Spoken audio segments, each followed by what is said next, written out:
आज का पहला प्रश्न, भोगी कौन है, शरीर या आत्मा या फिर मन? भोग का आनंद तीनों में से कौन लेता है? देखिए, पहली बात तो यह है कि आत्मा कभी कुछ नहीं भोगती। वह तो निष्पाप, निष्कलंक, निष्काम है। उसे कुछ भोगने की आवश्यकता नहीं है, क्योंकि आत्मा तो सर्वव्यापी है। वह जब भी थी जब आप नहीं थे, वह अब भी है और वह हमेशा रहेगी। आत्मा अजन्मी है, और जो अजन्मा है उसके लिए उसका कभी ना होने जैसा हो ही नहीं सकता। वह हमेशा से है, हमेशा से थी और हमेशा रहेगी। सबका अस्तित्व या कहूं यह समस्त अस्तित्व उस आत्मा के कारण ही है। जब सब कुछ उसका ही है, सबको चलायमान रखने का कारण भी वही है, तब भला वह आत्मा क्षण भर के सुख दुख में कैसे फंसेगी? अरे भाई, वह तो शुरू से मुक्त ही है। बंधन तो आपने स्वयं बांध रखे हैं। आत्मा एक गहरी और भीतरी अवस्था है। सबसे पहले आपका शरीर, फिर आपका मन, फिर आपका भीतरी मन। ऐसे ही ना जाने कितनी परतों के बाद वह सर्वव्यापी व्याप्त है। असल में आपकी ये परतें ही अपने आप को अपना होना जानने लगती हैं, और इसी को हम अज्ञान कहते हैं। क्या आपने कभी सोचा कि आपको आत्मा का पता क्यों नहीं चलता, या कहूं आपको आत्मज्ञान क्यों नहीं होता? क्योंकि आप आत्मा को या तो अपने शरीर से ढूंढने चलते हो या फिर अपने मन से, और आपका मन केवल अनुभव का प्यासा है। उसे अनुभव चाहिए, उसे भोग विलास के अनुभव चाहिए, और जब वह उससे ऊब जाता है तब उसे आत्मा का अनुभव चाहिए। क्योंकि मन का तो गुण ही यही है, मन का यही कार्य है। अब जिस चीज को जितनी कार्य की क्षमता मिली हुई है, वह केवल उतना ही कार्य कर सकता है। लेकिन आत्मा अनुभव के पार की चीज है, तो उसे मन से नहीं जाना जा सकता। तो एक बात तो क्लियर हो गई है कि आत्मा भोगी नहीं होती। उसे ना तो कोई सुख छू सकता है और ना ही आत्मा को कोई दुखी कर सकता है।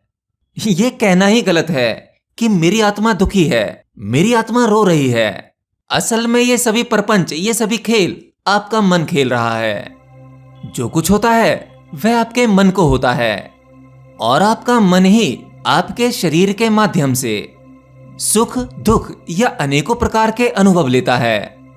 आप जब कोई चीज भोगना चाहते हैं, मान लीजिए कि आप संभोग में उतरना चाहते हैं, किसी स्त्री को भोगना चाहते हैं, या कोई स्त्री किसी पुरुष को भोगना चाहती है, तो क्या इस संभोग के सुख को आपका शरीर भोगता है? नहीं। जब आप गौर करेंगे तो आप देखेंगे कि आपके शरीर के माध्यम से उसका आनंद आपका मन लेता है। शरीर केवल एक मीडियम है, एक माध्यम। इसीलिए आपको या कहूं जीव को हमेशा शरीर की आवश्यकता पड़ती है। कुछ वो लोग जो मर जाते हैं, मरने के बाद उन्हें जन्म नहीं मिलता, परंतु वह फिर भी लगातार शरीर को ढूंढते रहते हैं, क्योंकि उन्हें मीडियम चाहिए, एक माध्यम, जिसके कारण वह उन सुख दुख को भोग सकें जो वह भोगना चाहते थे और किसी कारण वह भोग नहीं पाए। इन्हीं को आप लोग भूत प्रेत कहते हैं। मतलब अगर आप भूत प्रेत नहीं बनते तो सिंपल है, आप कोई ना कोई शरीर ढूंढ लेते हैं नए जन्म के रूप में, क्योंकि आपके मन में ऐसी बहुत सारी इच्छाएं रह जाती हैं जिन्हें आप भोगना चाहते हैं। परंतु आप जिसके माध्यम से अपनी सभी इच्छाओं को भोगना चाहते हैं, उसकी एक समय सीमा होती है, यानी आपके शरीर की एक उम्र होती है। उसके बाद इसे मिटना ही होता है। परंतु आपकी इच्छाओं की कोई लिमिट नहीं होती, और यही इच्छाओं की पोटली जिन्हें आप भोगना चाहते हैं, यही आपका ज्ञान है। जब आपकी सभी इच्छाओं को विराम मिल जाता है, आपके जीवन में चाहना ना चाहने जैसा कुछ नहीं रहता, एक परम स्थिरता आ जाती है। अर्थात आपके शरीर और मन की दीवार गिर जाती है। फिर जो रह जाता है वह शुद्ध ज्ञान रह जाता है, वही आत्मावस्था है। उसी को ज्ञान होना कहते हैं। अगला प्रश्न, सर, एनलाइटेंड लोग अपनी बॉडी को जल्दी क्यों छोड़ देते हैं? क्योंकि ज्ञान होने के बाद वह जान जाते हैं कि उस परमात्मा ने उनके द्वारा जितना कार्य करवाना है, जितना भी कार्य दिया गया है, जब वह समाप्त हो जाता है तब उनका इस शरीर में रहने का कोई अर्थ नहीं है। आपको लगता होगा कि यार, ज्ञान होने के बाद भी, एनलाइटेंड होने के बाद भी तब भी मरना पड़ता है। असल में ज्ञानी पुरुष का मरना नहीं होता, क्योंकि वह पूर्ण मिटता है। इस मरने का दुख आपको होता होगा, परंतु एक ज्ञानी को नहीं। ज्ञानी जान जाता है कि वो जिस शरीर में रह रहा है वही बंधन का कारण बनता है।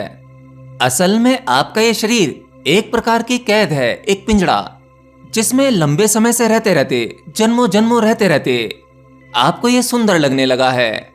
बेड़ियां चाहे लोहे की हों, चाहे सोने की, परंतु होती तो बेड़ियां हैं। जब आप इस काल कोठरी में रहते हुए, इस पिंजड़े में रहते हुए आत्मज्ञान को जान लेते हैं, उस परम सत्य को जान लेते हैं, तब आपके लिए शरीर रूपी पिंजड़े में रहना बिल्कुल व्यर्थ हो जाता है। अब तो बंधन खुल गए हैं, ऊंची उड़ान भरो। यहां मृत्यु जैसा कुछ भी नहीं है। असल में एक ज्ञानी जब यह शरीर छोड़ता है तब वह पहले ही जान लेता है कि उसके जाने का समय आ गया है। मैंने कहा जाने का समय, न कि मृत्यु का समय। वह होश पूर्वक शरीर में से निकलकर अपनी आगे की यात्रा की ओर बढ़ता है, यानी उसे पूरा होश होता है कि वह मर नहीं रहा, और होश पूर्वक जागते हुए पंछी पिंजड़े से उड़ जाता है।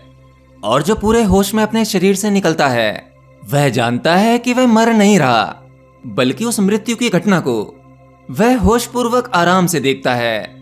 तब भला ऐसे में मृत्यु का क्या डर, जब आपको भली भांति पता है कि केवल शरीर गिरा है, मैं तो सदैव से था और सदैव रहूंगा। जो व्यक्ति आत्मज्ञान को प्राप्त हो जाता है तो क्या वह अपना अगला जन्म ले सकता है? देखिए, इसका जवाब आपको भगवत गीता के एक श्लोक से मिल जाएगा। यदा यदा हि धर्मस्य ग्लानिर्भवति भारत अभ्युत्थानम् अधर्मस्य तदात्मानं सृजाम्यहम् परित्राणाय साधूनां विनाशाय च दुष्कृतां धर्म संस्थापनार्थाय संभवामि युगे युगे। मैं अवतार लेता हूँ, मैं प्रकट होता हूँ। जब जब धर्म की हानि होती है तब तब मैं आता हूँ। जब जब अधर्म बढ़ता है तब तब मैं साकार रूप में लोगों के सम्मुख प्रकट होता हूँ। सज्जन लोगों की रक्षा के लिए मैं आता हूँ, दुष्टों के विनाश करने के लिए मैं आता हूँ, धर्म की पुनः स्थापना के लिए मैं आता हूँ, और युग युग में मैं जन्म लेता हूँ। इसका अर्थ यह है कि जब भी कोई एनलाइटेंड पर्सन जिसे आत्मज्ञान हो गया हो, वह अपनी मर्जी से पृथ्वी पर या अन्य लोकों पर जब चाहे जन्म ले सकता है, और उसका यह जन्म अवतार कहलाता है। अगर आप इतिहास देखेंगे तो आप जानेंगे कि मानव कल्याण के लिए पृथ्वी पर समय समय पर ऐसे अवतार जन्म लेते रहते हैं। अब इसका अर्थ ये नहीं कि अब कोई आत्मज्ञानी मानव शरीर में आ गया है तब वह फिर से जन्म मरण के चक्कर में बंध जाएगा।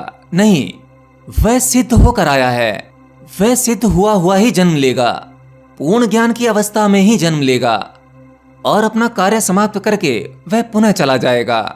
कई बार कई विशेष लोकों से भी कुछ आत्माओं को मानव उद्धार के लिए भेजा जाता है। मुक्त तो मुक्त होता है, मुक्त होना तो मन बुद्धि से मुक्त होना है। क्या आप किसी मुक्त व्यक्ति को किसी बंधन में बांध सकते हैं? नहीं, क्योंकि सभी बंधन मानसिक बंधन होते हैं, ये मन के द्वारा बनाए जाते हैं। मन किसी चीज को मान ले तो आपके लिए वही सत्य हो जाता है, और जब मन ही नहीं है तो आप मुक्त हैं ही।